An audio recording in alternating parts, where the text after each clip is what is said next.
একবার একটা লোক একটা বিশাল হাতির পাশ দিয়ে হেঁটে হেঁটে যাচ্ছিল। লোকটার চোখটা গেল হাতিটার পায়ের দিকে। পায়ের দিকে তাকিয়ে লোকটা দেখছে এত বিশাল বড় হাতি, অথচ একটা সামান্য পলকা দড়ি দিয়ে হাতিটার পাটা বাঁধা রয়েছে, মানে একটাই পাতাও। তো এই দড়ি ছিঁড়ে তো হাতির পালিয়ে যাওয়া কোনো ব্যাপারই না, তাহলে হাতিটাকে বেঁধেও রাখা হয়েছে আর হাতিটা চুপচাপ দাঁড়িয়েও আছে, কেন সে পালানোর চেষ্টা করছে না?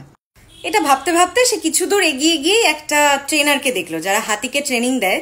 সেই লোকটাকে দেখতে পেলো, দিয়ে বলছে, দাদা একটা কথা জিজ্ঞেস করবো, এত বিশাল বড় হাতি, পায়ে দড়ি দিয়ে আটকে রাখা হয়েছে, হাতিটা তো পালিয়েই যেতে পারে, ও হাতির কাছে তো কোনো ব্যাপারই না ওই দড়িটা ছিঁড়ে পালিয়ে যাওয়া, তাহলে হাতিটা কেন পালিয়ে যাচ্ছে না?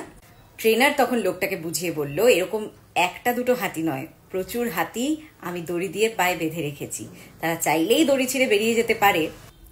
আসলে এই হাতিগুলো যখন খুবই ছোট বাচ্চা ছিল, তখন এই দড়িগুলো তাদেরকে বেঁধে রাখতে সক্ষম ছিল, তখন এই দড়িগুলো ছেড়ে তারা বেরিয়ে যেতে পারতো না, যখন একদম শিশু বয়স ছিল।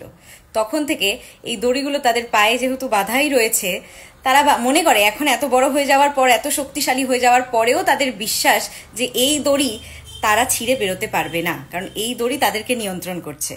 এরম ভাবে থাকতে থাকতে, এরম ভাবে বড় হতে হতে হাতির একটা সময় বিশ্বাসে দাঁড়িয়ে যায় যে এই দড়ি ছিঁড়ে সে কোনো দিনই আর চাইলেও বেরোতে পারবে না। এটাই বিশ্বাস, যেখানে একটা